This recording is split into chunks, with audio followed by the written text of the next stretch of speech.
Great. The time is 7:03. Welcome, everybody. I'd like to welcome everyone back to open session. Before we start, can we all rise and participate in the Pledge of Allegiance? I pledge allegiance to the flag of the United States of America and to the republic for which it stands, one nation, under God, indivisible, with liberty and justice for all. Thank you. All right. Our first item is public participation. Marilyn, do we have anyone signed up? No. All right. Skip a lot of paragraphs. All right. Marilyn, will you please call LTA president? And no, we don't have anybody. All right. All right. Great. Summer. It is summertime. Summer. We did, yeah, at the beginning. Okay, so we go straight to Dr. Waterman for the superintendent's report. Thank you, Right? President. All right. Thank you, President Gretsch. I'm going to start just with a brief reminder that in your packet you'll find a memo that provides the monthly FOIA report, which includes the FOIAs that we've received since our last meeting, which was on May 20th. I also want to recognize this week's Juneteenth holiday, which marks the day that slavery was abolished, June 19th, 1865. I know that there are a variety of events planned in our area, in our community, including an event at the LaGrange Community Center, which is on Wednesday afternoon from 1 to 3. Our community center invites our community to join them in reflection, celebrating progress and acknowledging the road ahead. This is the same flyer and event that I shared with the board a week or two ago, just in case anyone's interested in attending. They always put on a great celebration on Juneteenth. June is also Pride Month, and LT continues to celebrate the extraordinary contributions of the LGBTQ+ community and their invaluable presence in the arts, sciences, politics, business, education, and beyond. The perspectives and talents of our LGBTQ+ community enrich our world in countless ways, and LT is committed to cultivating an environment where everyone, including those in the LGBTQ+ community, feel that sense of belonging.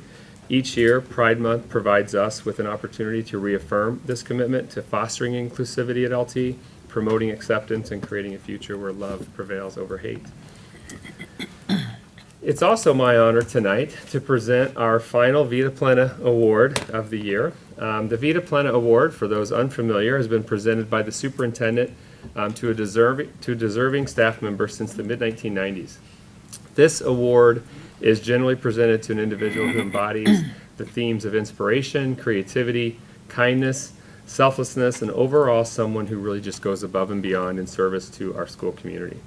As we looked to honor a staff member with a Vita Plena Award for quarter 4, Jessica Cishak, who serves as a custodian at North Campus, was a natural choice for us. Jessica was hired in August of 2009 as a custodian and provides an important role in maintaining the safe and clean environment that we have here at LT. More importantly, Jessica does it with a friendly smile and a helping hand.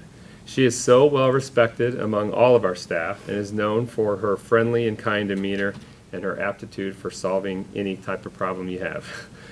Jessica consistently upholds the highest standards as a member of our LT team, and our leadership team and staff appreciate her willingness to always help out and always go above and beyond in service to our staff and community. We are so proud to work with Jessica as she works with our North Campus custodial staff, and everything she does really embodies what the Vita Plena Award is all about, which is why we are so honored here tonight to recognize her. Jessica, congratulations, and thanks for all the ways you support our community.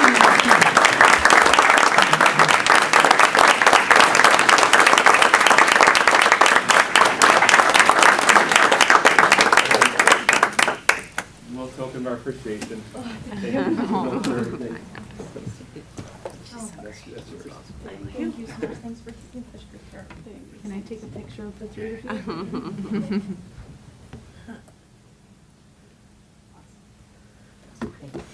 Jessica, congratulations.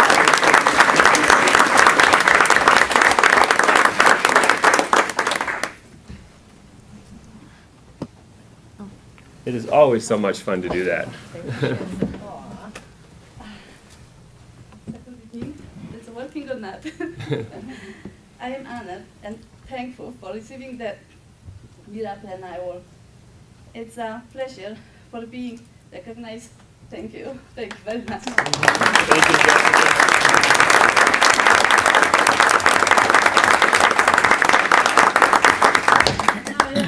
back to work. Congratulations, Jessica. Thank you so much for everything. We appreciate you.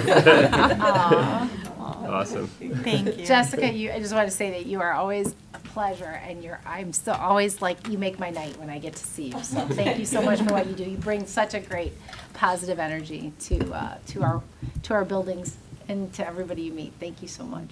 Thank you. Always with a smile. Thanks, Jessica. Have a good night. Thank you. You too. You know, All right. to offer. Right, she wasn't kidding, was she? And I'm out. So the fun doesn't end. We get a chance to recognize some really cool and amazing athletes tonight too. And so we certainly want to do a board recognition, but I'm going to turn over to Dr. Tyrell, who's going to talk a little bit about some successes that our boys water polo team had this year. Yeah, thank you, Dr. Waterman. This is probably one of the most fun things that I've had the opportunity to do as principal here at LT, and it is my pleasure and honor to be able to present to you, to our Board of Education, our state champion boys water polo team. They claimed the 35th athletic state championship in our school's history. And to tell the story of just their state tournament experience, it's only telling the culmination of their story. The top 8 teams in the state make it to the state tournament, and this amazing group, and those not with us tonight, entered the state tournament ranked 3rd in the state. This team's weekend started with a thrilling double overtime victory over the 2nd-ranked team in the state, New Trier, with a final score of 10-9. And one of my favorite stories, I asked some of the guys what their favorite moment of the state tournament was, and they loved their coaches. And Doug couldn't be here tonight; he's out of town. They loved his response when they claimed that victory over New Trier, and I knew it. And I talked to Doug following, like that was the moment where he truly felt like we got this and we're going to win this tournament. They continued their winning streak with a commanding 12-7 win over 6th-ranked Whitney Young, and capped it all off with the 10-7 victory over 5th-ranked Stevenson, clinching the state championship on Saturday, May 18th. And that was the first state championship since the boys gymnastics team won in the spring of 2021, so the first in a few years. Our LT community celebrated this team with assemblies at North and South Campus on Tuesday, May 21st, and I feel proud and privileged to present this team to you tonight. And hopefully we're starting a new tradition of inviting our state championship teams to the Board of Education meeting. Having been an athlete, coach, and now principal supporting so many teams, I understand just how hard it is to win a championship. And I know that this team, and I've seen them play throughout the course of their careers here at LT, put so much time, energy, effort, work, and really most of all heart into everything that they've done as a member of the program and during their special run to the state title. Championships are special in themselves, but the memories that this group built together will surely last a lifetime, and they've etched their spot in LT record books as the 35th team state championship in LT athletic history. Give them a round of applause. I'd like the boys to introduce themselves. So guys, let's stand up in front here so we can just recognize you. Tell everybody your name, year in school, and if you are graduating, if you graduated and are leaving us, what the next step is for you in your journey. So, Sammy, will you start us? I'm Sammy. I was a junior. I'm going to be a senior. And We're lucky to have him back next year, that's for sure. I'm Jack. I'm going to be a senior too. Awesome. Happy to have you back too. I'm Sam Garvin. I just graduated, and I'll be going to California Baptist University. And what are you majoring in, Sam? Aviation. Awesome. I'm Brendan. I just graduated and I'm going to Purdue University. And I'm studying business. Awesome. I'm Luke. I just graduated. I'm going to Miami of Ohio, and I'll be studying kinesiology. Awesome. I'm Lane. I just graduated. I'm going to DePaul University, and I'm studying film. Fantastic. I'm Reese, and I'm going to be a senior. Awesome. I'm Steven, and I just graduated. I'm going to Western Michigan University, studying aviation. They've excelled in the athletic arena, but also in their studies and everything that they've been a part of during their LT experience.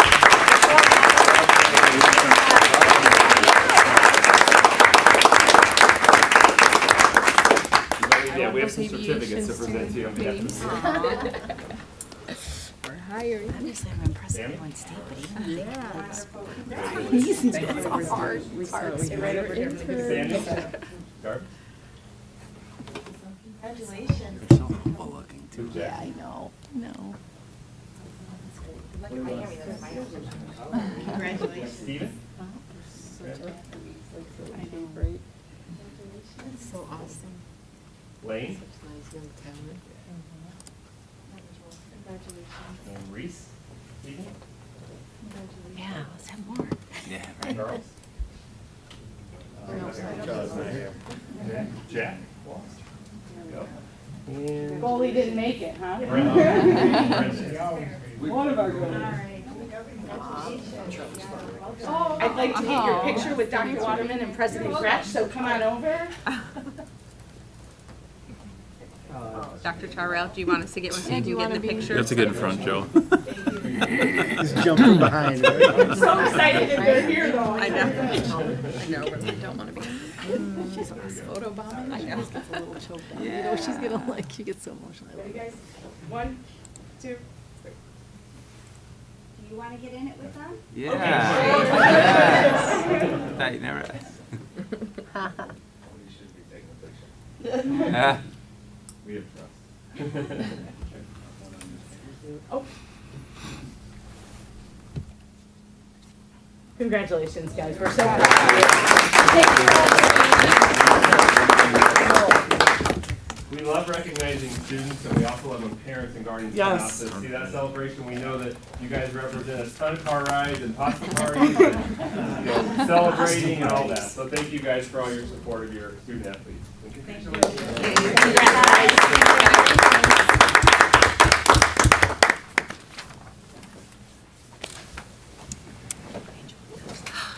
That's the best.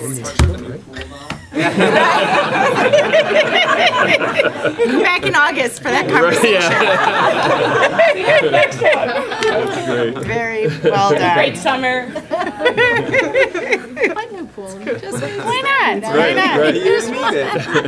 I love it. So I'm going to keep All the right. I'm going to keep the highlights kind of moving along. Obviously tonight is the board's final regular action meeting of the 23-24 school year, and really is concluded an eventful, successful, and certainly at times challenging school year. But we have so much to celebrate. And in your packet, Dr. Tyrell has provided an academic, athletic, and extracurricular overview of the year, and I'm going to invite her now to just share kind of a summary and overview of that report. Thank you, Dr. Waterman. Again, one of my favorite nights of the year to be able to share so many of our students and staff successes throughout the course of this year. As we have in the past, our LT students have excelled in the classroom within extracurricular activities and within interscholastic athletics throughout the course of the year. A few highlights on the class of 2024. Within that class, we had 30 National Merit commended students. 9 were named semifinalists, and all 9 named finalists following. 19 seniors were named National Hispanic Recognition Scholars. 6 were named National African American Recognition Scholars. 111 qualified as high honor status. 196 achieved the status of Illinois State Scholar. And 95% of the class of 2024 will continue post-high school education at 2- and 4-year colleges, technical schools, apprenticeships, or the military. And I shared this at commencement, and I think it's important to share again. Based on the scholarships and awards submitted to us by May 23rd, the class of 2024 reported that its students will utilize $16,682,000 towards its future educational goals. Just unbelievable. Every year when we report that number and we take a minute to just reflect on it, it is just so significant and the culmination of so many efforts from our students and staff and families during their LT experience and leading up to their LT experience. Within student activities, we had another successful year. We're looking at data right now. This year we had 81.7% of our students participate in at least one extracurricular activity, which is a slight increase from last year. We were right around 80%. 61.4% participated in 2 or more. And I think the best number within the report is that 90.7% of students experienced at least one element of our co-curricular program, which is athletics, activities, intramurals, or special events. We again hosted the Illinois Director of Student Activities Leadership Conference at South Campus. We intend on hosting that conference again this year, more than likely in 2024 at North Campus. Several of our cultural clubs collaborated in April to host a multicultural festival, and I'll talk a little bit more about that in a bit. We have plans to expand that event in the future as well. And 5 of our sponsors, we all know that all of our amazing programs we need, and our staff are integral in our student participation within those programs. 5 of our sponsors were recognized by the Illinois Director of Student Activities at their state convention for their outstanding work within student activities. Each year, I kind of pick a group of clubs to highlight or activities to highlight within my presentation. And this year, I thought it would kind of be cool to highlight some that have had some community outreach during the 23-24 school year. So just want to share, there are so many highlights you've heard from Sophia throughout the course of the year, but I want to share some of the community outreach that our organizations had throughout the year. Our Bus Buddies Club hosted an Easter egg hunt for the community and marched in the Countryside St. Patrick's Day Parade. GEMS hosted its annual Introduce a Girl to STEM Day, in which they welcomed approximately 40 participants from our associate schools. Interact Club dropped off handmade thank you cards, sweets, and donuts at the LaGrange Fire Department in December and collected 400 books on behalf of Bernie's Book Drive. Latinos Juntos continued its very important partnership with the LT Care Space while also taking a leadership role in numerous school events, including the Multicultural Festival, which was a joint leadership effort between our activities office and also student leaders from all of our cultural clubs. And again, we hope that that will grow in future years. NHS spearheaded a holiday food drive that collected over 1,300 items for local food pantries. Older Adult Connections, which is a group that we just recently talked about, I believe earlier this month, collaborated with Plymouth Place and Bethlehem Woods on 6 events throughout the school year, including game nights, a beanbag tournament, and holiday gatherings. And they also partnered with Student Council to facilitate our Senior Citizens Prom, which had a significant showing, and that was the first that we've had since 2019. It was a really successful event and really fun. I had the opportunity to attend and connect with so many members of the LT community. Our steppers were invited to perform at the Community Diversity Group of LaGrange unveiling of their Mosaic project in October of 2023, and they're also invited to participate at Brook Park Elementary School's March Spirit Assembly for the 2nd straight year. Although more curricular, our marching band participated in the Western Springs Memorial Day Parade and the LaGrange Pet Parade, and it was rainy at that pet parade, but they were awesome and brought the energy and spirit, and have had so many other accomplishments as well, but we appreciate their connection to the community. And our Student Council is the group that really was responsible for planning our homecoming dance and our all-school assembly, but in addition, this year's Mr. LT pageant raised over $8,000, almost $9,000 for the Jack Kunkel Memorial Scholarship. They hosted 2 community blood drives with over 150 student, staff, and community members donating approximately 133 blood products that will provide treatment to almost 400 patients. And this is the largest that our school community's seen since 2017. And then their Secret Santa program supported 106 area families in collaboration with the LaGrange Rotary Club. And they also made a significant donation to the LT Care Space. So there are so many things that we could highlight within our clubs, but I just thought it would be important to give a little bit of taste of some of those community connections.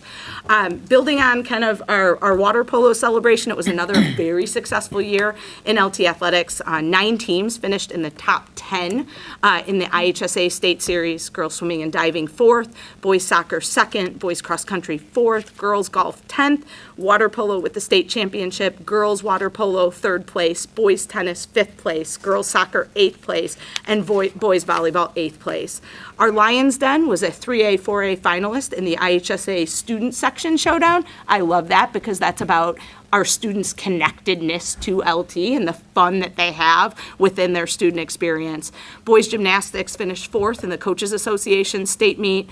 Our Special Olympics blue basketball team finished 4th, and many other teams qualified and participated in the IHSA state finals. Many of our teams were recognized with an IHSA Academic Achievement Award, and a significant number of our senior athletes signed to play their sport at the next level while pursuing their education, their post-secondary education. participation.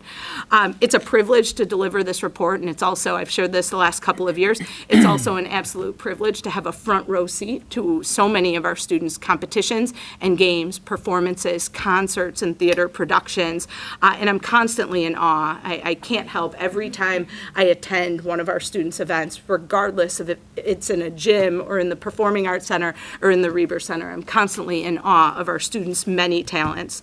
And when I think of community outreach, there are many other groups that hosted promotional games, events, and activities within our school community. I can't help but think of the band and choir and orchestra concerts where we see the next generation of LT musicians on our stage, watching elementary students perform at halftime of our football and basketball games, and just attend games that are organized to promote and generate excitement about the LT experience. And one of my favorite moments of the year came at the Eurythmics show, when there were so many young dancers from the community at all of our Eurythmics shows, and I was standing in the aisle at the Friday night performance, and a couple girls came up and they were saying, I want to do that and I want to be that. And when I think about our students and their experience and what they do, they're passionate about the things that they take part in. Our staff make that possible for them to have that participation, but the future generations of LT students are watching, and the more moments that we can create, that those future generations of Lyons say, I want to do that, I want to be that, I can see myself there, the better off we're going to be. So it is a pleasure to be able to share with you, but it is even more of a pleasure to be able to support our students in their experience and in their journey. So thank you. It was a great year. A few things happened this year.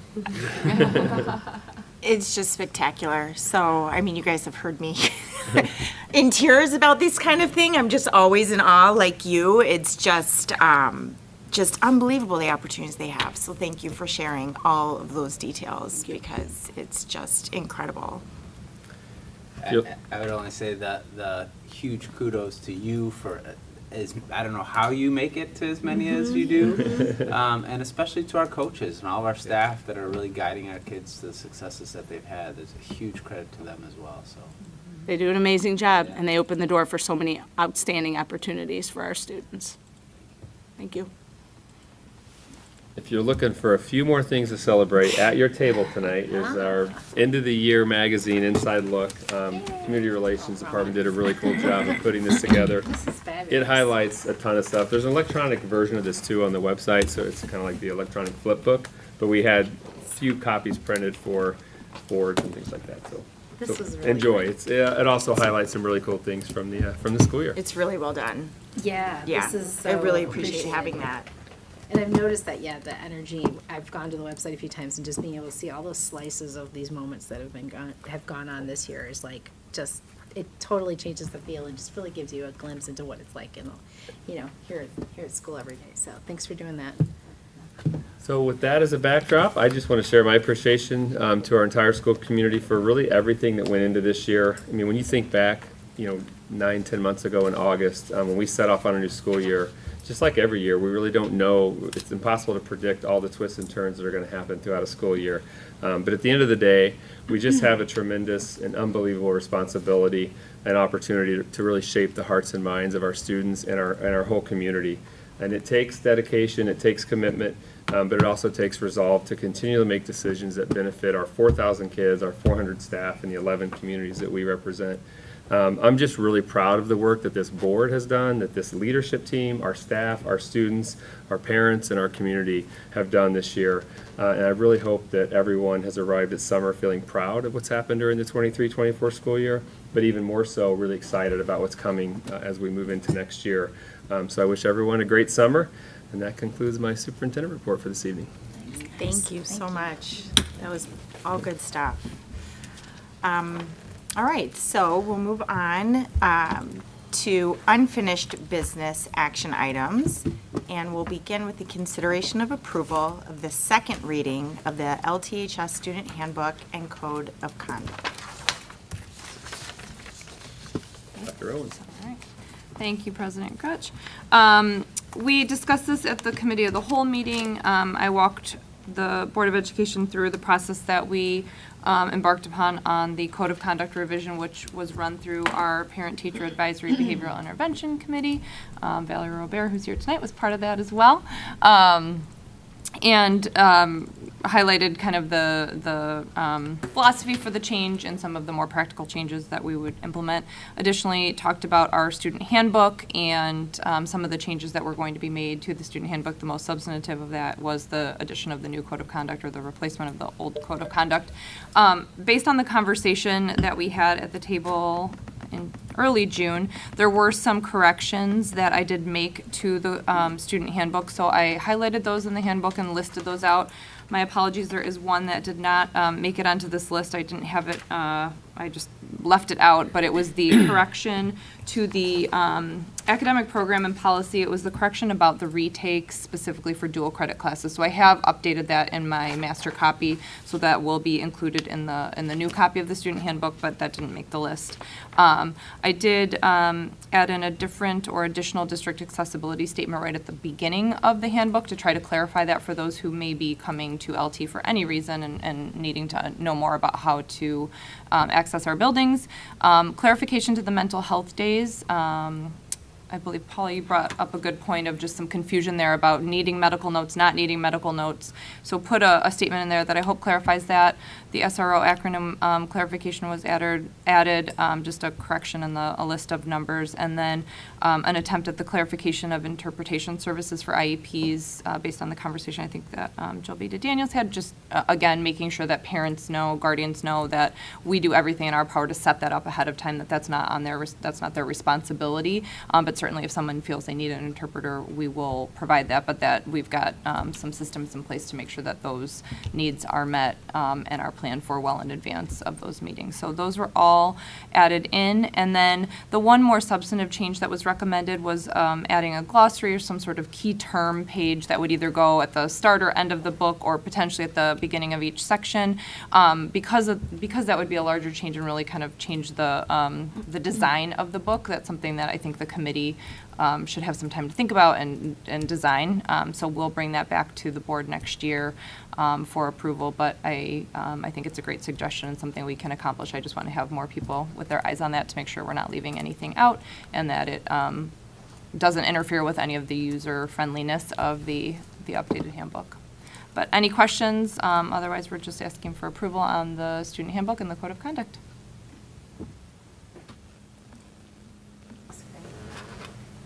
I just had one. Could you read the statement for the retakes just so that we have it since we're... Sure. The only thing I added was with the exception of dual credit courses. That was it. Okay. Perfect. Can you read what the changes were for the dual credit courses? That was the only change that was made, just that retakes are offered in all classes with the exception of dual credit courses. Right. Okay. Oh, okay, that's the Yeah, change that was the itself. question because of the different sort of rules and regulations for our dual credit classes, because those are set by the universities that offer the dual credit rather than LT's grading policy. Thank you. Sure. Thank you. All right, great. With that then, can we have a motion to approve the LTHS Student Handbook and Code of Conduct as presented? So moved. Second. Great.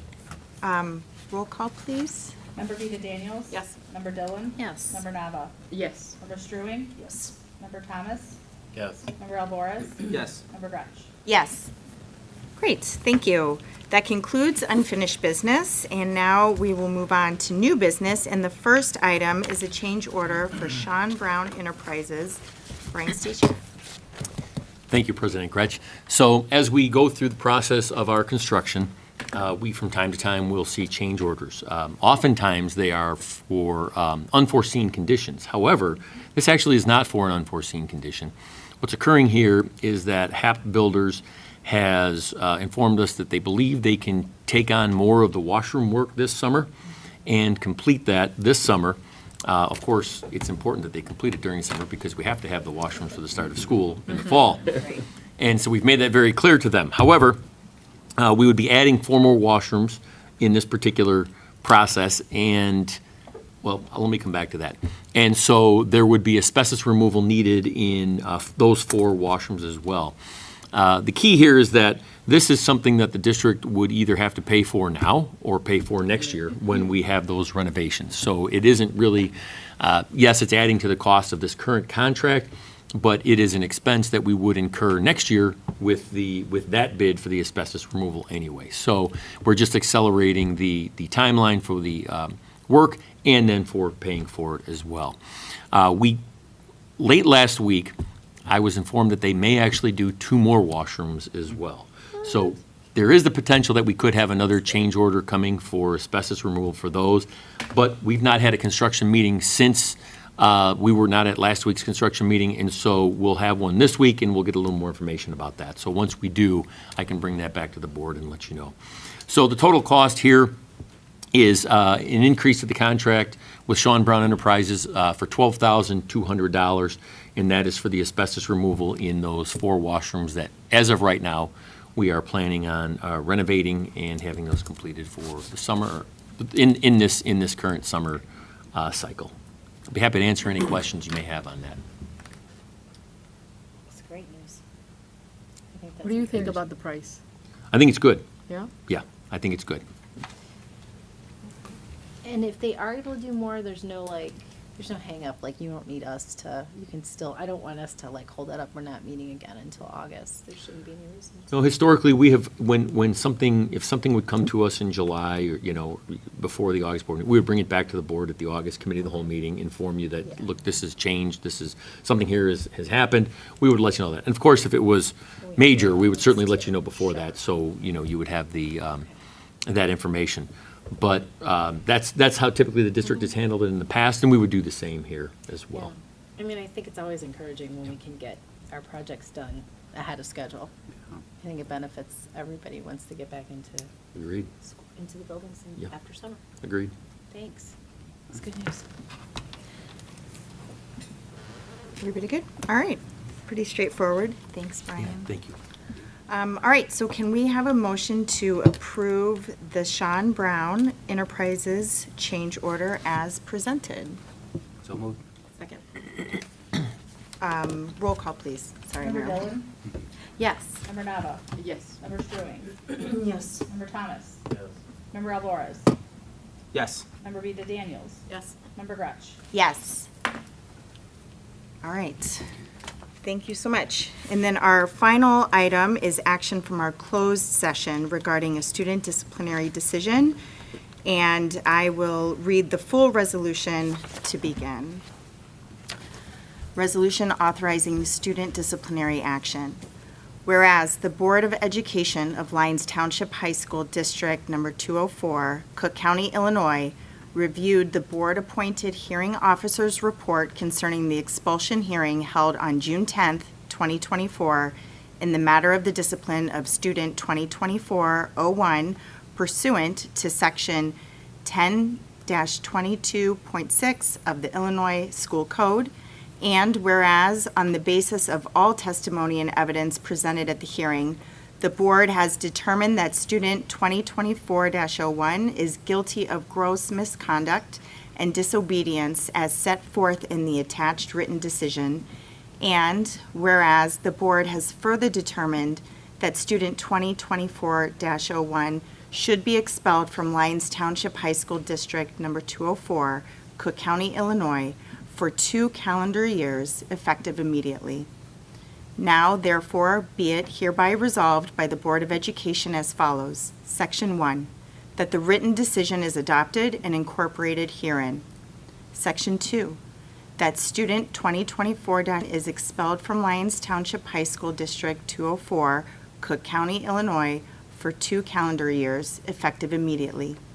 Section 3, during the expulsion period, student 2024-01 shall not enter onto any district property or attend or attempt to attend any on or off-campus district-sponsored events or activities, including but not limited to athletic events, social events, extracurricular events, or graduation events.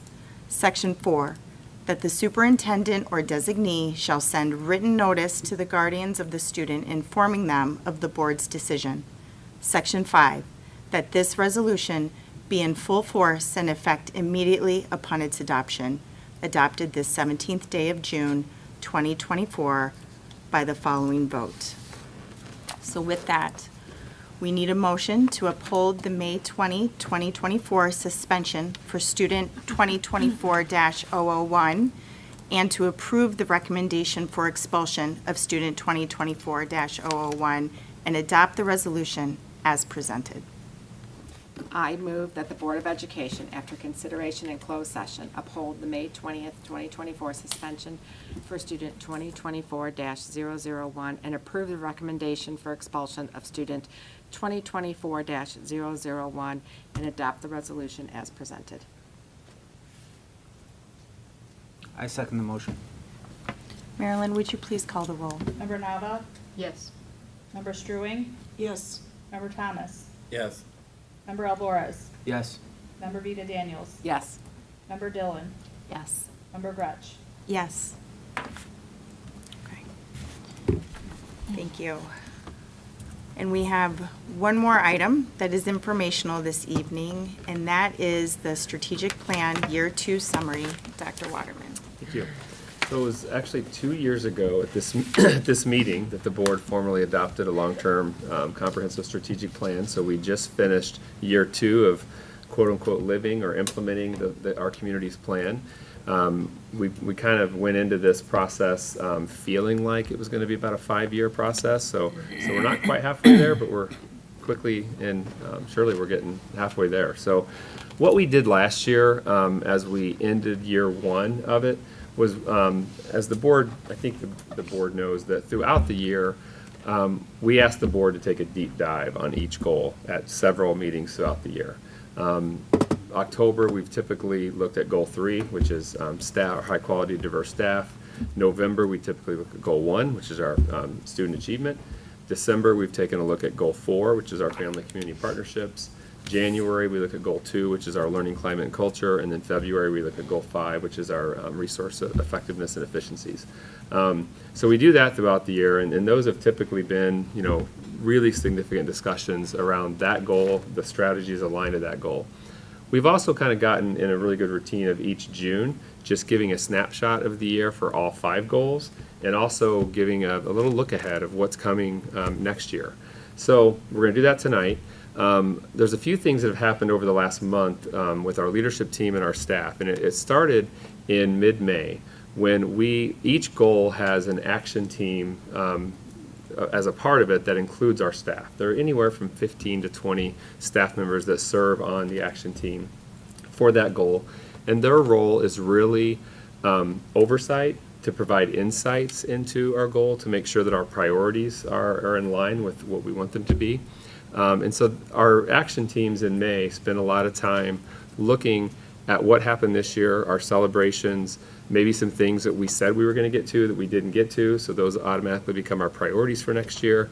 And they essentially drafted priority lists for next year. Since that mid-May meeting, we've had a ton of leadership workshops and professional development sessions where we're vetting those priority lists through a wide variety of teams and staff. And that information was included in your board packet as well. So one thing, I really feel comfortable with where we're at because we're a little bit ahead of where we were at 2 years ago for sure. I mean, 2 years ago, the board was adopting this plan in June. So we were spending a lot of time in August and September really taking a look at the goals and strategies and identifying what our priorities are. So now that we're 2 years into this, we were able to get a head start on this before the school year ended. And now we have a pretty good working draft of what our priorities should be by each goal for next year. So I've asked our goal champions tonight to simply spend a minute or two just highlighting what was included in the packet and then seeing what questions and clarification the board needs related to each goal. So why don't we start with goal 1 and Scott Eggery. All right, thanks. So this year we did work on our sophomore core curriculum review, and we worked to build in social emotional learning standards, WIDA standards, and culturally responsive teaching and leading standards into our actual unit maps, which our curriculum workshops just finished up this week. So we'll be polishing those, but regardless, those are really for the teachers. The syllabi are all posted for all of our courses online as well. That's the first time we've done that. We restructured our PLCs to work on engagement, and in particular, we're continuing that for this coming year, but to really focus on getting students to connect more with what's going on in their classroom. It was our first year of automatic accelerated placement, which saw hundreds of kids move up a level based on their prior performance. We also have made a shift to digital testing this year. So those were the really big highlights. As we go into next year, we're looking at our junior core courses. We're looking to give our PLC teams even more autonomy to choose the strategies that they'll be working on to increase engagement and student performances. And then we get to shift to the ACT next year. So lots of exciting things going on.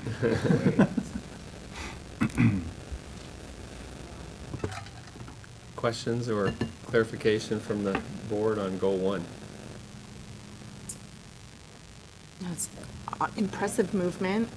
Go ahead, Carrie, sorry. I was just gonna say the same thing. Yeah, I really appreciate that you guys have been really focused and dedicated, and you're like kind of overachieving. So it's looking pretty good. So I appreciate that. Thank you. Yeah, especially that shift from digital SAT now to digital ACT next year is. Well, to ACT. Right, to ACT is going to be, is something to be undertaken, a big undertaking. But, oh, gosh. 490 students identified as in the Accelerated Placement Act. Do you know, and I don't expect you to know this number off the top of your head, but generally speaking, how many of those students are kids taking that opportunity and how many are declining? Do you have a general sense of that yet? No, we haven't. It's early yet, right? That's one of our summer goals, is sort of look at that. But it's a little bit of a deceiving number because from sophomore year with Chemistry Excel, the next course in the sequence is AP Physics. So about 200 of those students would have naturally gone into that next physics class anyway. So, but that being said, for the most part, it's one of those where the criteria for that movement is based on already earning an A in the class and meeting certain benchmarks that would demonstrate that you would meet or exceed state standards. So for some of the students, perhaps they didn't know that this was an option, and so we haven't really seen a whole lot of concern about it. Our counselors looked at it. Every now and then there's that one kid that, that's a whole lot of a leap, and then they would talk to that student. But for the most part, we haven't seen it a whole lot of pushback. So I am interested in getting the numbers back and seeing where it all sort of shook out. Thank you. A lot of work put into this. Does it work out with like the courses and the teachers and how many spots there are and all of that too? Like, yeah, we did it all before we did the sectioning. So awesome. It was all done when we started. And I'm just curious, of those 490 students, do you have a general breakup of like how many are freshmen, sophomore, and juniors? Like I've mentioned, the sophomore is going to junior year for physics. That's about 200 of them. And then from senior year, we have, for English, there's only prep and honors. So a number of students jump to an honors class senior year that were in Excel all the way through. So then they take an honors senior year. So that's about another 100 or so. So the biggest number is that would be rising juniors and then rising seniors, which is ultimately what you want. You want students to be progressing so that they are doing the most challenging work they can right before they go off to their next educational enterprise. Yeah. Does the ACT, do they give you advance notice and information on how this is going to go? Because, I mean, you successfully got through the SAT, but, like, is it going to be a huge departure from what, I mean, I know the test is itself, but maybe the implementation process of it. It's going to be a huge departure. Okay, great. Okay. Good. We would never have recommended this ever. No. Not the short timeline. Well, and think about, we have our scorecard for goal 1 is all based upon SAT performance. So a year from now, It's a new baseline. It's a new baseline. We'll have to look at our metrics, I feel like we're transition to constantly ACT. doing this, aren't we? So Yeah. it's like a, like, shell we game. can't. We will be giving an SAT option for all of our seniors if they wish to take one, that the district will pay for, because for 9th and 10th grade, they've been preparing for this. Yeah. We will also still give the PSAT and MSQT in the fall for everyone as well. That's So huge. Good to know. it's just not fair to switch horses that abruptly. And all the work that you guys have done too with, I know. With the curriculum review, we aligned everything to the SAT. Yeah. That's 2 years of work. I know. I think it was last fall, we were talking about the SAT prep classes that we built in, the SAT We've done ringer such good work activities. with that. Made over. Right, It's and I was audibling, all I was that. actually wondering about that, because I know that was a very robust system you guys had. Do you see, are you guys prepared, for a seamless transition? Sure, I prep courses for ACT? surprised our coordinator of assessment and research with ACT data that I had from the old days when we did ACT. So we can kind of see where we are from there. We're going to trainings this summer. We've talked with our local reps for ACT. We're trying to figure out the best path forward like every other school. What we don't know yet are what cut scores might look like or how they would relate to SAT cut scores. So we really are starting blind. So. And remind me again, that was kind of mandated, isn't it? Like that ACT shift. Mm-hmm. So what's the point? What am I missing? Why are kids gonna get that PSAT opportunity next year? Because of scholarships. There's so a number of that's still an scholarships, opportunity. minority scholarships, African American and Hispanic scholars are named from that, as well as national merit.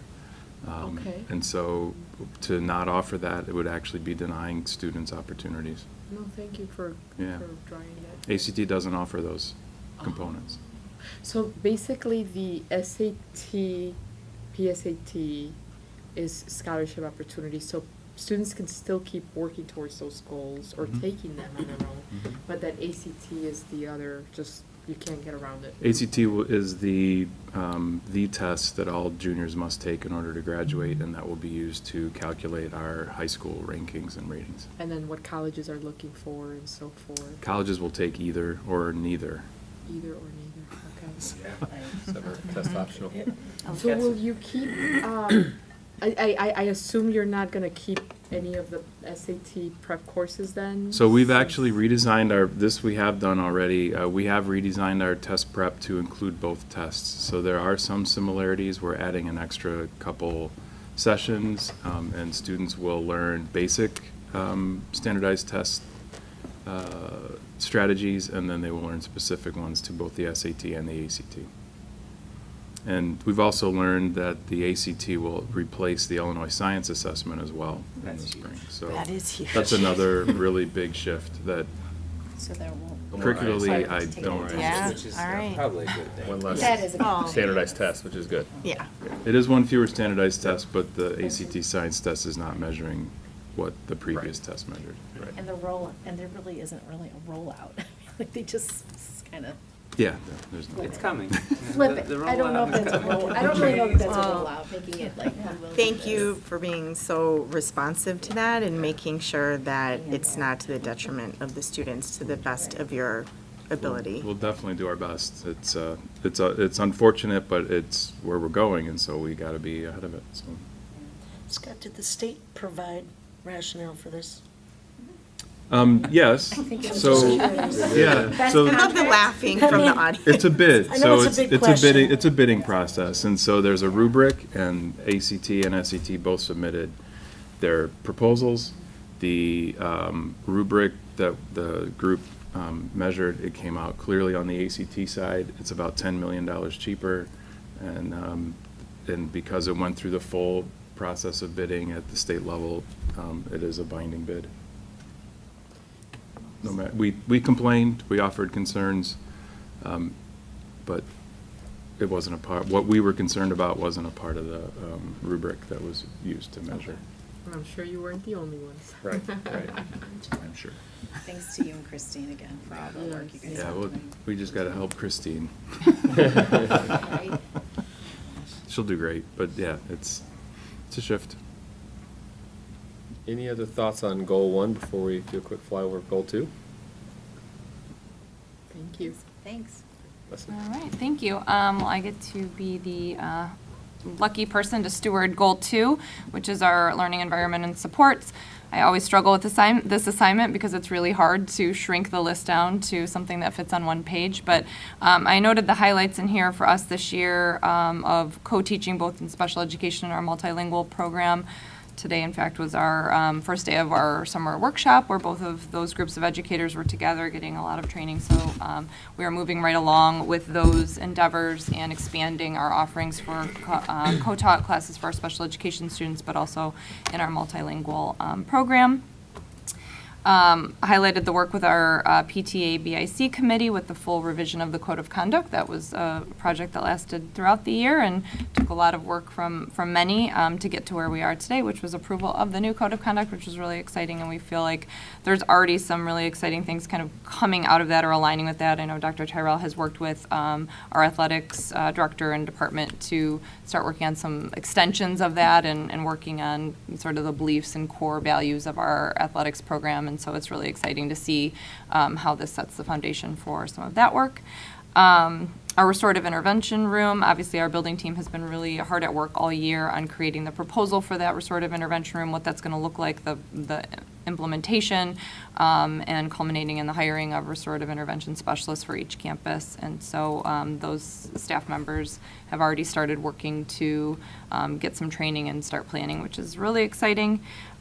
We created our school safety website this year, which included all of the updates that we have for different responses, but just our underlying philosophy about school safety, and that we really want to situate that all in a restorative culture of belonging and inclusion, and then work from there. So working on those relationships, we know that's the first line of any good school safety plan, but then also all the other preparedness that goes into school safety, and just the shared responsibility that we truly feel so supported by our community, both within the school and outside of the school, and how those three things work together. So it was nice to get that down on a website. We'll continue to make updates to that and promote that and share that with our community. And then the school day change exploratory committee met, did a lot of work over second semester, and we actually, subcommittee chairs met today to start planning for our next steps in that process. But really, the short answer to all of that is the committee met, did a ton of research, looked at other schools, put together a lot of summary data, got data from students who are within our support rooms and drop-in centers currently at LT, and we'll be looking at ways to improve our interventions and supports for students within our current school bell schedule. And so we'll continue to work with some other schools for some comparisons and see what we can do to make sure that students who need any type of support at LT are able to get that. So those were the big things that we worked on. There's a lot more, and these bullet points, I can't even begin to portray how many people, how many administrators, staff members put so much work into these things. They're a short bullet point, but they represent hours and hours of really dedicated work. So I'm eternally grateful to everyone who is on the Goal 2 team or who is adjacent to the Goal 2 team that gets pulled into a lot of work. There are a few data updates that we included. There'll be more data updates to come as we get more official data from the state, but some that were already highlighted. I know Dr. Tyrell talked about our student body participation is just a fantastic number, seeing how many of our students participate in one co-curricular activity, and then when you start including other things, just like coming to LT events, that number is above 90% for students either participating in activity, athletic, coming to an event, which I know we couldn't be prouder of that, and just will continue to work to make sure that every student has opportunities to be included. And then chronic absenteeism has declined a bit, which is great to see. I've spoken about this before, but that is looking at attendance and absenteeism is the charge of our PTA BIC committee next year. So I think we'll have a lot more data, a lot more information to be able to report on much more specific information, but we're really happy to see that number decline a little bit. We know we're not the only district struggling with that. But it's always good to see that moving in the right direction. And then our focus for 24-25 will continue work on everything that I just listed, but we're going to add some things. So Signs of Suicide is a evidence-based, nationally recognized program for suicide prevention. We're going to start with that. We've our Division Chair for Student Services, Drew Eater, Assistant Division Chair Kate Wogmuth, our social workers have done a lot of work to prepare for this, have talked with the staff that work with SOS and have already gotten a plan in place, but also working with other schools to see how they roll this out. It's a big endeavor. We take 3 days in October where we will be doing Signs of Suicide within our health classes. The program will be implemented, and then the portion that comes after that is the heavier lift, which is making sure that any student that is noting any kind of feeling of suicide ideation is being addressed by our staff here, so, or outside if they need additional help. So that will be coming in October. That will be an exciting addition to our programming. Restorative practice training, we started, Dr. Tyrell helped bring or plan to bring in our restorative practices trainer. We had a group of staff that met for a few days. Was that last week? I'm losing track of days. It seemed Yes, like it was a long time ago. maybe it was a month ago, maybe it was last week. But it was really exciting. It was a lot of teachers that it was the first time they've really dug into restorative practices and how they can start implementing restorative circles and community building circles within their classrooms. So that will continue, and that will continue across all divisions for staff. And then we've added some professional learning onto our calendar for next year with trauma-informed practices and mental health first aid. So just some exciting opportunities for staff to improve their knowledge and their skills so that they can pass that on to our students. And yeah, we're excited to continue the work that's already started. And if there's any questions, I'm happy to take those. So, with the school day change committee, I know that there was talk about looking at like block scheduling at the beginning as one of the ways, not the only way. So where did the committee end up with that? Yeah, so we, what we did was we broke the larger committee into 4 smaller committees that included a district comparisons committee, a research committee, a support room and drop-in center committee, and a communications committee. And so each group was led by a chairperson, and they really took the charge on getting all of the information for that particular group. We've compiled all that. Some of that included seeking new information and gathering data from our students. The support room and drop-in center committee really worked hard to gather a ton of information from students who have currently been in and out of drop-in or support rooms. Dr. Tyrell led our district comparables. That group did an amazing amount of work to compare all the bell schedules in our Western Suburban Conference, some other high schools across the nation that Dr. Tyrell has relationships with through a cohort that she works with, just comparing as much as we could in terms of schools that are comparable to us or that we would aspire to be like, what kind of bell schedules are in place, and brought all that information back. The research committee truly looked at the research on what does scientific evidence say about bell schedules, and then all of that was shared throughout, but then in a larger session where we looked at all the information, the student data, and got a feel for where the committee wanted to go at this point. And the prevailing, and this is a very summarized version, but the prevailing thought of the committee was, before we go doing any large-scale change to a bell schedule, like a block schedule, hybrid block, we want to make sure that we are maximizing the use of our supports that we have within our traditional bell schedule. The research really doesn't definitively point, or not at all, point to a benefit of block scheduling on some of the measures that we were looking at, academic achievement, achievement on SAT, ACT. So we took that to consideration. We want to be able to, anything that we would put in place, we want to make sure that we feel like it's rooted in evidence and that it's giving our kids a benefit, and our staff. And so right now, the committee's will is that we will dig into improving supports and interventions within the at least the structure of the eight period day. There may be some changes that go within that day, but that will be the next phase of our exploration.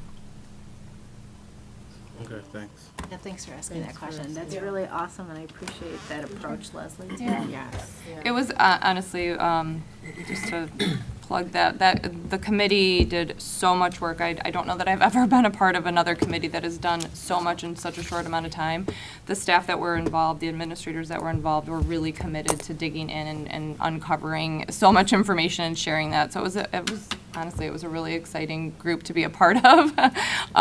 Jen knows I was like tearful when I got right? We didn't know if it would be fun. Yes. Who knew that a research committee could be so exciting? But it was. So I was just really thrilled with everyone on the committee, everyone's work and their dedication to really not going in with this is how it's going to go, but let's be open and really look at what the information is telling us. So, yeah. And I'm glad you looked at the different data points and the impact and the implications. Yeah. It's just such a huge shift and impacting so much of our For sure. students. So I'm so For glad sure. that you guys took that Yeah. conservative, good, thorough research approach. Thanks. There'll be a lot more to come. Like I said, we met today to start planning for phase 2, so we already have some things on the books, and we'll bring those updates back to this table. I have to speak to this because I'm so thrilled that you guys are implementing the Signs of Suicide program. We've adopted that a couple years back, and I will tell you, every single time we do it, we find students that have an active plan, that their friends don't know about it, their family doesn't know about it, and that program, in partnership with Alyssa's Mission, has done tremendous things. So I'm completely thrilled that you guys are moving in that direction. I think that has the ability to move mountains, which is hugely important. I do want to say thank you to the board. The only reason we're able to do this is because of the expansion of our social work services that we have at LT. When we had 4 social workers, the lift that it takes, Tim, there's no way we could have implemented something like this in the way that we will be able to. And so truly thank you for that support, because having the full team at South, having a full team at North, we're able to do things like this that, to your point, it's so scary to think about what you find, but you're so grateful that you find that information before something else happens. So that's wonderful. Thank you so much, and to the whole team. Anything else on goal 2 before we move into goal 3? All right, Ed, goal 3. Thank you, Dr. Waterman. Goal 3 involves recruiting and retaining and developing a high-quality, diverse staff. And some of the highlights from this year, we continue to recruit staff that's reflective of the communities that we serve. We have a goal of having our staff represent those communities. And while we know that we have a long way to go in terms of the percentage of staff members of color, we have been making significant progress. Just in the past 2 years alone, moving from 13.36% of all of our staff members being staff members of color to being 14.6% for this year and continuing to grow. That is something that we know that change takes time, but all of the people that have been involved in those processes are committed to make those changes. And so we are very proud about that. Some additional information about that. That number has grown from the 2017-2018 school year. We were about 10.3% of our staff members being staff members of color, and then growing to 14.6% for this year.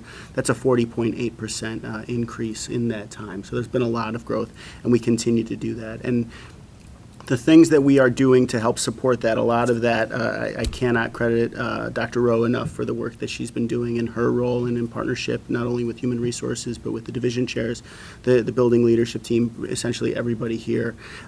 We have expanded the work that we have done in terms of a hiring for equity training. Dr. Rowe has modified that training. That is a training that we present to all people who participate in an interview committee for certified interviews.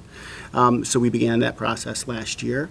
This year that has grown, where the training has expanded, it has changed, and so we have lots of people who have participated numerous times. And what I love about it is people continually tell me, and I know they tell Dr. Rowe, that they find value in each time that they do it. They learn something new. They have different experiences. I shared an experience myself when I was in an airport in Florida, overhearing a conversation and the types of things that were going through my mind, and how implicit bias and unconscious bias creeps in, and how I was completely wrong about that situation, and thinking this is exactly the things that we talked about, right? And it can happen to anyone, and I'm in those meetings with Dr. Rowe, and knowing that I'm aware of it, but it still happens. It's important for us to do that. And so we know with those trainings, with a very deliberate focus on creating inclusive applications, creating questions that are focused on equity, screening candidates in a way that we are going to bring in candidates that are representative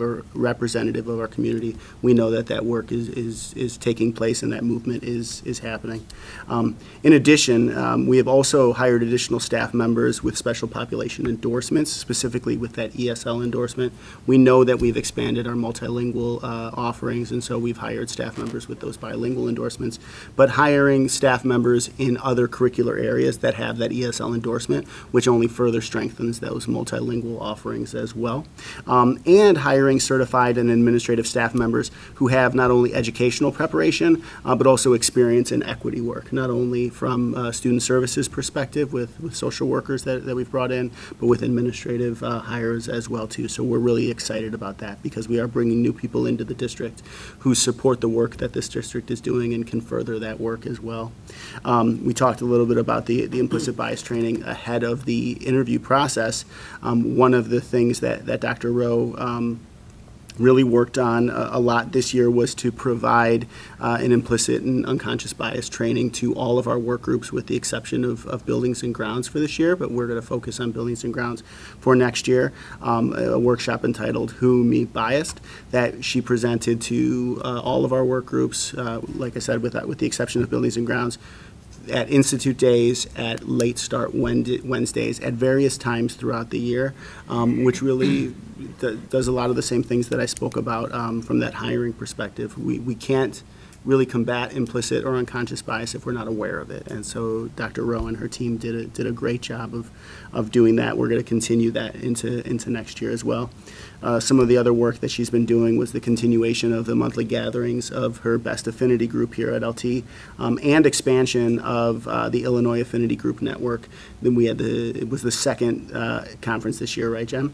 That this year, the first year was held at Lyons Township High School with representatives from multiple school districts. This year it expanded in terms of the number of people who participated, and it was held at Homewood Flossmoor High School. And so some of us around the table had the opportunity to attend, and it was a great day, and we look to continue that.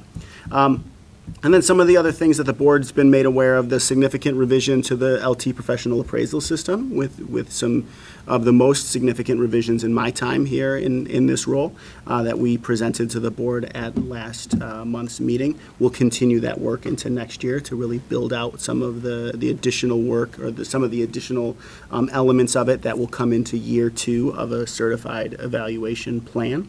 And then the incorporation of insight interviews for first and second year certified staff members to help the district make positive growths in the area of staff member retention. We've worked with Teach Plus to talk about the importance of these strategies for all teachers, but specifically teachers of color. And so this year, in a partnership with Dr. Rowe, we created insight interviews that we sent to all of our first and second year staff members of color to ask them their impressions of the school district. What are the things that they felt have been successful? Where are the things that they'd like to see change? What has made them stay in the district? We'll then follow up with those who wish to be to have personal meetings and use this information as we grow. We look to then expand this to all of our first and second year staff members. We do exit interviews, we do exit surveys, but it's equally important to talk to the people who are choosing to stay in the district. We talk about teacher retention and staff member retention, and we want to know why they are staying, not only why staff members might choose to go somewhere else. So we are very excited about all that work. We know that this work never truly ends. It continues, and so our focus, from one year to the next has a lot of overlap, but it's really continuation and expansion of those. And I'm happy to answer any questions that the board might have. Thank you, Dr. Rowe, too, for putting in place such, I think encouraging. I think it speaks volumes when you hear that other people continue to come back and want to get more content, because they're learning more about themselves and just, more about how we can make the environments that we work and thrive in all the time so much more inclusive. And that's so important to do for everybody. So I really appreciate that, because it's a trickle-down effect, right? Like it's what's happening here, but it's, it goes all the way down to our students and into our families and into our communities. And so I know that there's been a lot of work done, and so I really appreciate it, and appreciate that you're continuing to do this. Thanks. Yeah, I just want to tag on to that too, just because I've been at state-led presentations by you in our district, and the value that you've not only brought to Lyons Township, but even at the state level has been immense. So thank you for the work that you are continuing to do for our students and our staff, because it is vitally important. So thank you. Thank you for the support. Always. Thank you so much. This is great. Love to see all of this movement. So I can't say it better than the two of you. I don't have any questions. I don't know if anybody has any questions. Anything else on goal 3 before we move into goal 4? Thank you. Thank you. Impressive. Goal 4 is focus on family community partnerships. There's really 3 primary strategies involved in Goal 4. The first one is just communication and transparency with our community. I would say from a 100,000-foot view, our focus this year has, in relation to communication, has been connecting with our community that doesn't have a connection to LT. Community members, maybe future parents, but also maybe individuals whose students have already graduated from LT and trying to connect with them. So we have a dedicated website for community members who don't have students here. We've done a postcard series to roughly 30,000 households that are in our area, so just trying to connect with them, get them to visit our website, get them to sign up for our e-news. We continue to expand our LT Community Advisory Council. That's really our primary means of to me, connecting with our community in a meaningful way, because it's where we can really have two-way dialogue with that group. So that's really been the focus from a communication perspective, is connecting with our entire school community.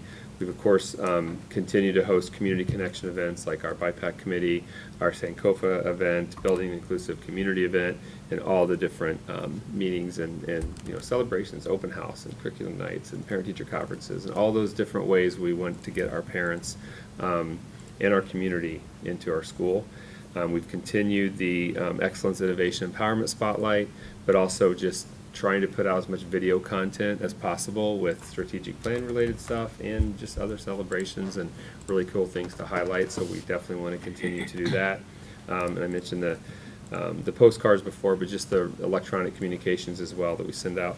Really magazines like this, different ways to highlight the amazing work our students and our staff are doing on a daily basis. So that's really been the focus for this year out of the communication bucket, as I'll call it.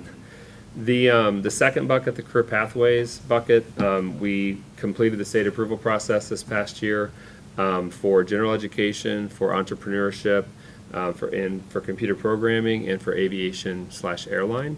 And so our focus going into next year is we'd like to add a few more. We want to add radio broadcasting and technology. We want to add cooking and related culinary arts. We also want to add engineering technology and then apparel and textile as well. So that's a process that's been moving along at a pretty good pace to really provide our students with more opportunities in the area of career pathways. So that's moving along. And then, I say this all the time, we're so fortunate to have just really good relationships and connections with all 7 of our associate school districts. We have 6 feeder schools, but also LADSI. Jen maintains a robust articulation with our principals. I do as well with our superintendents.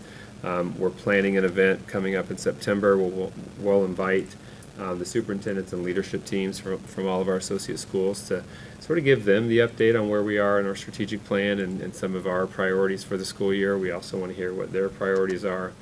We've talked at this table quite a bit about the high school readiness project that we have started, about halfway done with that. They have the information now by content area in terms of what students need to be ready for high school. We're adding that learner disposition document on top of that during the upcoming school year. We've also just started this spring to have some really good conversations around math placement for 8th graders. Scott and Christine have been meeting with curriculum directors to share data with them around where students are placed and how they progress throughout their course sequencing here, as well as their performance on standardized tests, although we were looking at SAT before, but we'll switch that to ACT. So hopefully some good dialogue happening with our associate schools. But that's really been in the 3 areas, kind of where we've been and where we're going with communications, with career pathways, and with our articulation with our associate schools. What's this mobile app thing that you mentioned here? Yeah, we've been trying to get this going for a couple of years now.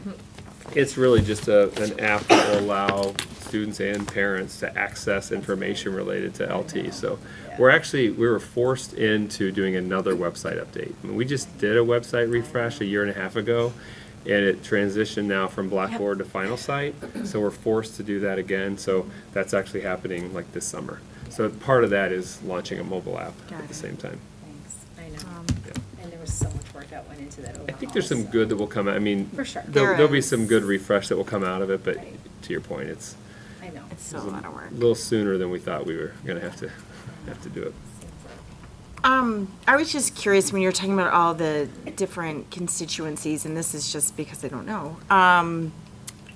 Our alumni association, is that like boosters where it's where that's parent led and it's volunteer, or is that coordinated out of the office here? That's a great question. So, and didn't include that in here, but so our alumni association was started here 20 years ago, and it was sort of like an extension of our leadership team, where the financial arrangement, it was coordinated / controlled really more from a leadership perspective.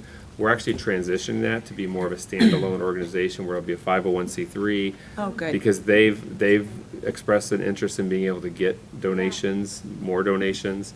I mean, everyone knows we have such an amazing alumni network that too, they're doing yeah. some really cool things with the Alumni Association. But we've said all along that our community relations department is going to continue to support them. Like wherever they need support, we're going to continue to help them with that. But they are kind of transitioning to more standalone organization. And volunteer based, obviously. Yeah. Yeah, it's all okay. volunteer based. Yeah. Okay. I was just curious. Yeah, good question. That's great. You forgot to mention, you do your videos, that you had a couple of those short videos. Yeah, I mean, it's really all the video. We probably 5-6 times a year we have a videographer come out and just gather a ton of content about Which is whatever's also happening. another So nice and then avenue. Mary Lynn and the team can edit those and push those out on social media. I when we need think to, those are so. great, because They it are. kind of gives that variety, or Yeah. where to go, like, I don't know. Just quick, Yeah. right? 1 minute, 2 minute, like Yeah, yeah. but it's like Yeah. punch quotes. Yeah. Yeah. Yep. So that's great. Thank you. I did have one question on the new major that you guys were planning on adding for the engineering technology general. Pathway, yep. Yeah, so what is that supposed to kind of align with in terms of a career path that would equate to following some major at the different colleges? It would lead directly toward engineering, and it could be architectural engineering, it could be general engineering, it involves CAD drafting, it involves a lot of computer controls, robotics, so really all the sort of math and science hands-on courses that are more in the engineering field as opposed to more hard science or biochem physics. So like with electrical engineering, for example, or computer engineering, Mhm. mechanical engineering, those would be viable majors that would feed off of this? Yeah, all of those could lead to it. So like in the engineering and invention class, which is sort of the freshman year class, kids are doing everything from developing a balsa wood bridge and then putting it under a crusher to see how well you built your bridge, to see what it would survive under, even to using the CAD programming to design things using 3D printers. We actually are looking to use our grant money for next year to actually do some 3D imaging. So there's some really cool computers that can create 3D images that you can see without fancy glasses on. So we're looking to get some of those. So really it's how are we getting kids to think like engineers, go through the engineering process of things using the different tools, and then that prepares them for a broad range of engineering majors. Thank you. Good idea. Awesome. Okay. Yeah. Ready for goal 5? Yeah. Sure. All right, Brian, what's new with goal 5? Thank you, Dr. Waterman. Last one. Last for last, Brian. Last one. Yeah. So just a quick refresher, Goal 5 deals with the effectiveness and efficiencies of our resources. We focus in particular on 2 areas. One is the facilities and the other is the technology in the district. But we also have an emphasis on maintaining the financial stability of the district as well.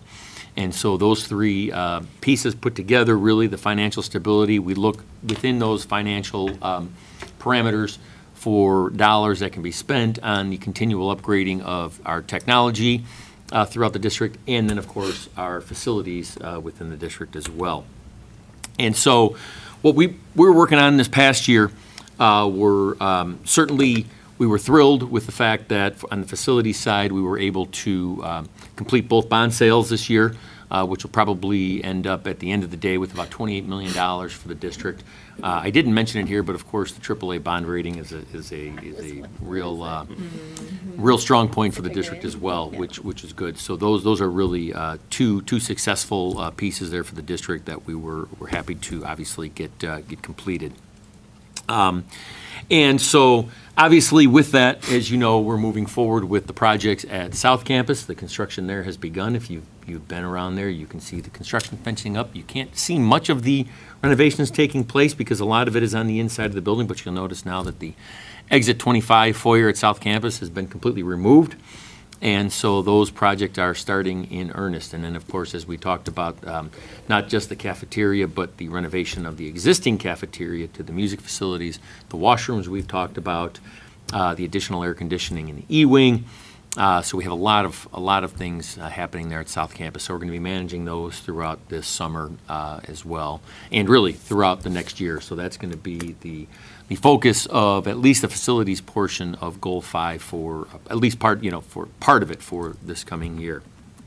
In addition to that, of course, we really start with updating our 5-year forecast every year in the district, because that's the piece that tells us what do we see coming financially, where do we think we can pull dollars from to continue to fund the technology and the facilities renovations and programs, that sort of thing. So that really, and as you know, we've been updating that for the district for an extended period of time. Of course, it changes, but nonetheless, we take a look at that and then we work our way through that as we go throughout the year. So that, again, is that piece of finding the financial resources that are available for us to use.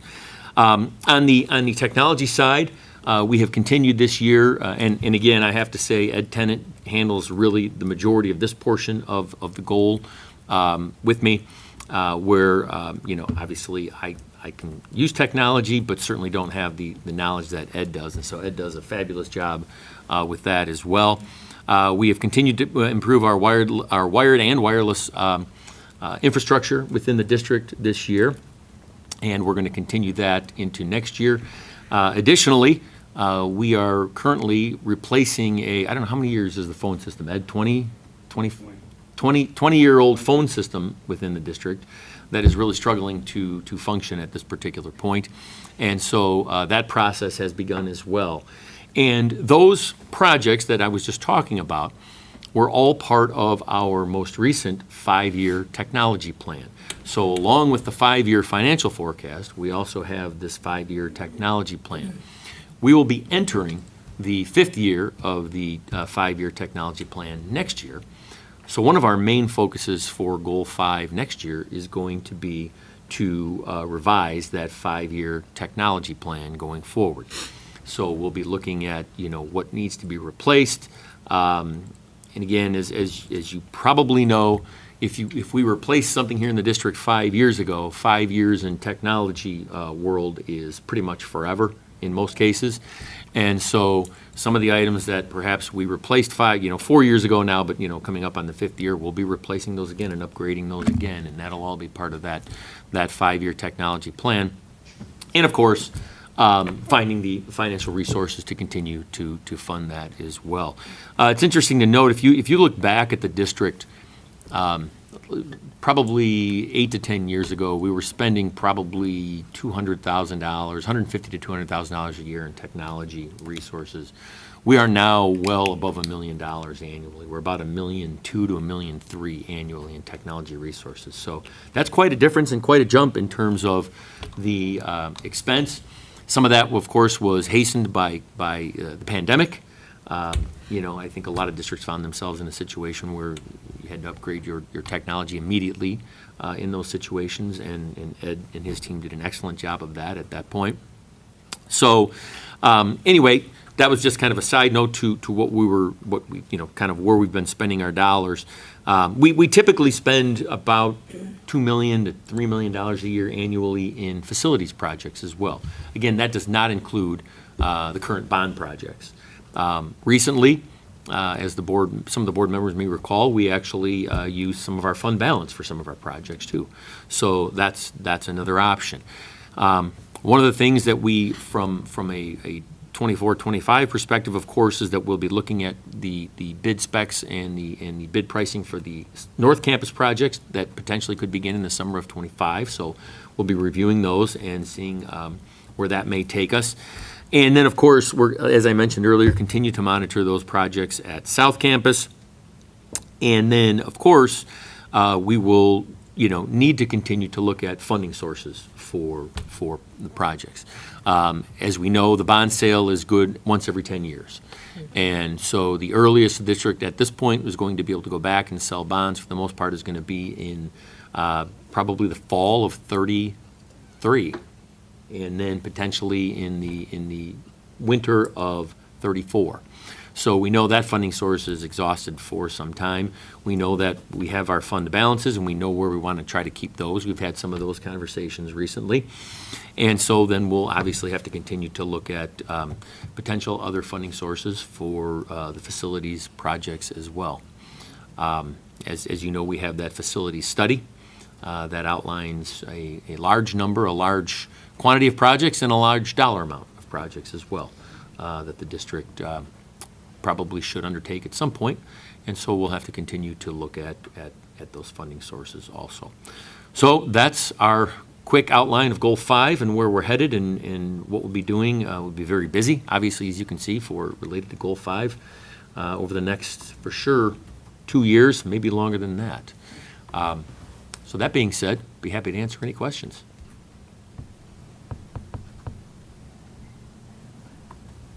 That's a lot.